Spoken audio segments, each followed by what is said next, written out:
పెద్దోడైనా, ఎంత గొప్పోడైనా, ఎంత తెలివైనోడైనా, ఎవడైనా మీడియా ముందు తల దించాల్సిందే.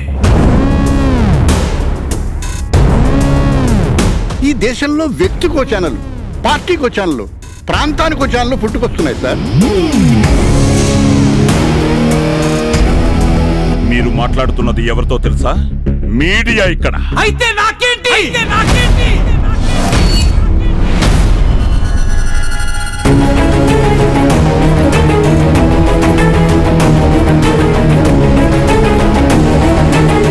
ఎవడైనా అంతే, మీడియా ముందు దాన్ని ఢీ కొట్టాలనుకుంటే తల పగిలిపోతుంది.